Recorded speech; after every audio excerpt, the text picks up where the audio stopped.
오늘부터 전도서를 그렇게 읽게 됩니다. 성경에 보면 우리 앞에 보았던 잠언과 또 전도서 또 그 다음에 그 앞에 있었던 욥기 그리고 시편의 일부를 가리켜서 지혜문학이라고 이제 그렇게 이야기를 합니다. 지혜문학이라는 것은 당시에 아주 유행했던 그러한 하나의 문학 장르이기도 하지만 이 지혜문학 안에는 우리 인생의 의미 또 우리 삶 속에서 일어나는 그러한 많은 일들을 교훈하는 그러한 책입니다. 한동안 이 지혜문학은 사람들에게 좀 별로 관심이 없었습니다. 그러다가 이제 현대에 와서는 이 지혜문학에 아주 관심을 많이 갖게 되죠. 그래서 우리 삶의 어떤 경륜과 삶의 현장 속에서 일어나는 수많은 일들에 대한 우리 어떤 적용 또 삶의 기준을 말해주는 이 지혜문학을 지금은 많이 연구하고 또 이 말씀들을 읽고 있다 하는 것입니다. 전도서는 특별히 다른 지혜문학보다 가장 많은 사람들에게 관심을 갖고 또 읽혀지고 있습니다. 우리 앞에 보았던 잠언도 마찬가지지만 이 전도서도 12장밖에 안 되지만 우리가 한 장 한 장 읽어가면 이 전도서에 기록된 깊은 삶의 통찰이 있습니다. 그리고 우리의 삶 속에서 구체적으로 적용할 수 있는 그런 말씀들이 많이 있기 때문에 이 전도서를 읽을 때 우리에게 너무나 큰 유익이 있고 더 나아가서 하나님께서 이 전도서를 통해서 우리에게 꼭 말씀하시는 그러한 말씀이 있는 줄로 믿습니다. 12장밖에 안 되니까 여러분 새벽에 빠지지 마시고 우리가 한 장 한 장 꼭 이 말씀 안에 담긴 하늘의 진리를 또 지혜를 얻는 저와 여러분 될 수 있기를 바랍니다. 오늘 1장 말씀에는요. 먼저 이 전도서를 누가 썼는지를 이야기하고 있죠. 1절을 한번 보시면 다윗의 아들 예루살렘 왕 전도자의 말씀이라 했습니다. 다윗의 아들이고 예루살렘 왕이라고 하니까 다윗에게는 많은 또 아들들이 있었지만 특별히 다윗을 이어서 왕이 된 사람은 솔로몬이잖아요. 그래서 이 전도서도 솔로몬이 썼다라는 것이 일반적인 의견입니다.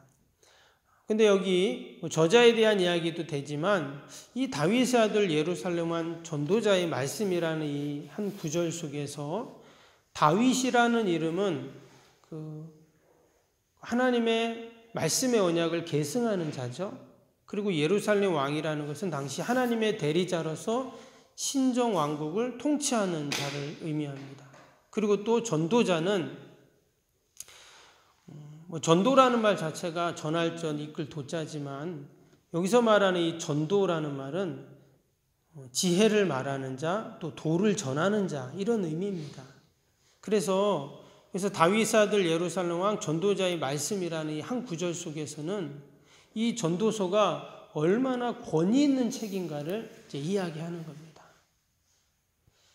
그래서 이 전도서는 사실 아무나 읽을 수 있는 책도 아니고 또 세상의 모든 지혜를 다 모아가지고 이 지금 솔로몬이 전도서를 쓴 것은 통치 말년에 썼다 하죠. 그러니까 그가 왕으로서 누릴 수 있었던 가질 수 있었던 모든 권력과 지혜를 다 모아가지고 이 전도서를 쓴 것입니다. 더욱이 13절 보시면 여기 이런 말씀이죠. 마음을 다하며 지혜를 써서 하늘 아래서 행하는 모든 일을 연구하여 살핀즉 이렇게 나왔어요. 그러니까 다윗이 이 솔로몬이 자신이 왕으로서 모든 것을 다 동원해서 연구를 해봤다는 거예요.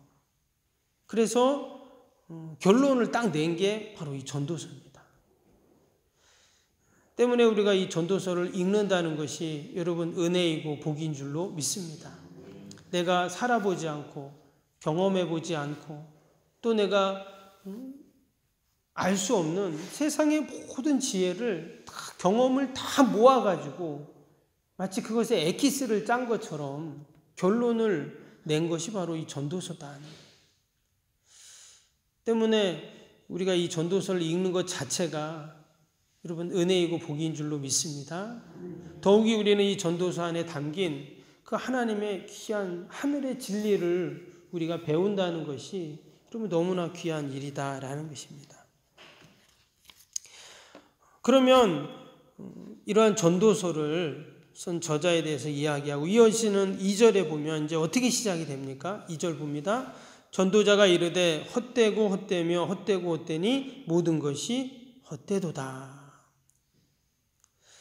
세상의 모든 지혜와 경험과 모든 것을 다 경험했던 연구했던 그 전도자가 지금 어떻게 시작을 한다고요? 헛되고 헛되며 헛되고 헛되니 모든 것이 헛되도다. 지금 2절 한 절에만 5번 지금 헛되다 이런 말을 했어요. 전도서 마지막까지 보면 37번이 나옵니다. 그러니까 매 장마다 헛되다는 말이 한 3-4번 이상 나오는 거죠.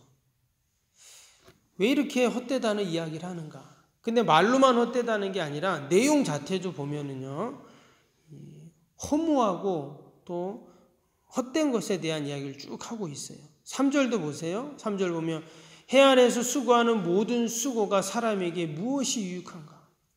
모든 수고도 다 헛되다는 거예요.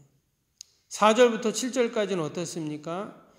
온 이 자연 앞에 또 모든 것이 다 덧없다는 것이죠. 한 세대가 가고 오고 또 해가 뜨고 지고 바람이 불고 강물이 흐르고 그러면 이 모든 것들이 다 어떤 거예요? 무슨 의미가 있냐는 거예요. 왔던 대로 다 가버리고 어디로 가는지도 모르고 이런 얘기를 하고 있죠. 또 8절부터 이어지는 쭉 말씀도 마찬가지입니다. 인간의 한계에 대한 이야기, 허무한 인생에 대한 덧없는 인생에 대한 이야기들을 쭉 마지막 절까지 이야기합니다. 그래서 이 전도서는 얼핏 보면 염세주의다 이런 말을 하죠. 그리고 또 무신론적인 하나님이 없는 그런 사상이 담긴 이야기로 그렇게 보여집니다.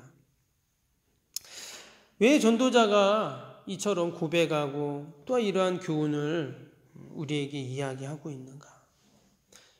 오늘 이 3절을 다시 한번 보시면 3절에 이런 말씀이 나왔어요. 해 아래에서 수고하는 모든 수고가 사람에게 무엇이 유익한가? 그래서 지금 해 아래에 있는 것은 바로 우리 모든 피조물들, 인간을 말하죠. 그래서 해 아래에 있는 모든 인생들의 현 주소를 분명히 보여주는 것이죠. 그러면서 동시에 진정한 행복이 무엇인가? 이처럼 무의미하고 헛되고 헛수고인 이 모든 인생들 가운데 진정한 행복과 영원한 복락이 무엇인가? 그것을 지금 우리에게 이제 이야기하려고 하는 것입니다. 여러분, 해 아래가 있으면 또 뭐가 있을까요? 해 위에가 있겠죠. 그러면 해 위에는 누가 계시는가? 해 위에는 하나님이 계시죠. 여러분, 해 아래 지금 모든 것이 허무하고 헛되다고 하면 해 위에는 어떨까요? 사실 지금 이 전도자가 해 아래 이야기를 하고 있지만 사실 이 말 속에는 해 위가 있다는 것을 지금 얘기하고 싶은 거예요.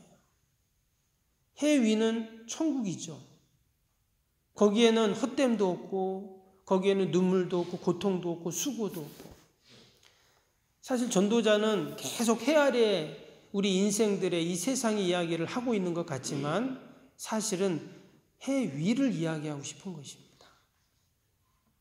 그래서 그 해 위에 하나님이 계신 그곳 그리고 그 천국을 소망하며 이 땅에서 사는 것이 진정한 복된 삶이다라는 것을 우리에게 이야기하는 진정한 영혼의 안내서가 바로 이 전도서다라는 것을 우리에게 말씀합니다. 절대 희망, 절대 소망을 가질 수 있는 곳은 절대 해 아래가 아니라 해 위라는 것을 다시 한번 우리에게 말씀을 하고 있습니다. 저와 여러분이 늘 해 아래 소망을 두는 자가 아니라 해 위에 소망을 두는 저와 여러분이 될 수 있기를 바랍니다. 말씀드린 것처럼 지금 전도서의 저자는 왕입니다. 왕으로서 모든 것을 다 동원해서 그는 지금 이 지혜를 연구하고 또 연구했습니다. 다윗은 온갖 부귀 영화와 또 자기의 모든 것들 다 누렸죠. 솔로몬은 다 그것을 누렸습니다. 젊은 날에는 우상 숭배에 빠졌고 육신의 향락에 빠져 하나님 앞에 범죄하기도 했습니다. 그러나 그가 인생의 노년에 그 뼈아픈 인생의 체험들을 생각하면서 하나님 앞에 그렇게 철저하게 그 회개하면서 인생이 얼마나 허무한가를 그는 분명히 느꼈습니다. 그리고는 이 전도서를 기록했다라는 것이죠. 때문에 이 전도서 안에 있는 이 참된 지혜가 여러분 우리의 삶 가운데 큰 유익이 되고 또한 우리가 이 전도서를 통해서 우리에게 주시는 그 지혜를 얻을 때 우리가 이 땅에서 더욱더 복된 삶을 살 수 있을 줄로 믿습니다. 특별히 오늘 전도서 4절 다시 한번 보시면 한 세대는 가고 한 세대는 오되 땅은 영원히 있도다 이런 말씀을 했습니다. 한 세대가 가고 한 세대가 오는 게 무슨 말일까요?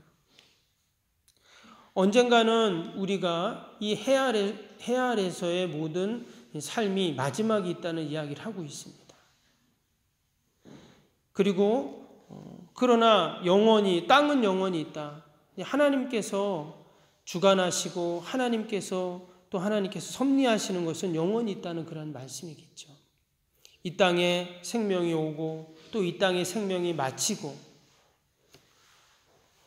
이 땅에서의 모든 수고와 또 이 땅에서의 모든 우리의 삶의 일들이 결국은 언젠가는 가고 또 다시금 오는 이러한 우리의 인생 속에서 참된 우리 인생의 본분이 무엇인가? 전도서 마지막에 그것을 이제 이야기하는데요. 먼저 말씀을 드리면 전도서 12장 마지막 13절에 뭐라고 했냐면 일의 결국을 다 들었으니 하나님을 경외하고 그 명령을 지킬지어다. 이것이 사람의 본분이니라. 그래서 이 전도서 마지막에 그 해 아래 모든 수고가 헛되지 않는 이 땅의 삶이 복된 그 방법이 무엇인가를 분명히 이야기합니다. 하나님을 경외하고 그 명령을 지키는 것, 이것이 사람의 본분이라고 이야기하죠. 여러분, 오늘도 우리가 해 아래 소망을 두는 자가 아니라 해 위에 소망을 두고 오직 하나님을 경외하며 그 말씀을 의지하고 믿음으로 살아가는 저와 여러분이 될 수 있기를 바랍니다. 끊임없이 변하는 외적인 환경에 우리의 소망을 두는 자가 아니라 해 아래 우리의 행복의 기준을 두는 자가 아니라 영원히 변함없는 하나님의 그 섭리 가운데 해 위에 소망을 두고 사는 저와 여러분이 되길 주님의 이름으로 축복합니다. 기도하겠습니다. 사랑과 은혜가 충만하신 하나님 아버지 감사합니다. 우리의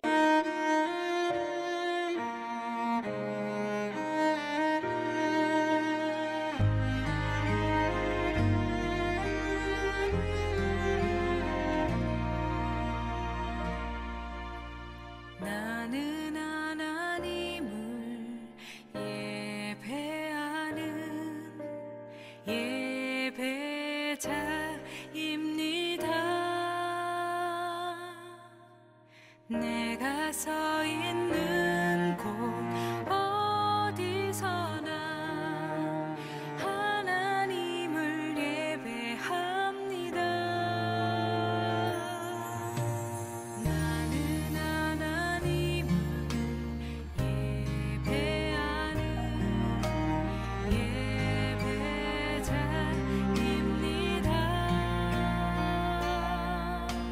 내가 서 있는 곳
이 시간 하나님을 예배합니다. 이곳에서 바로 이 시간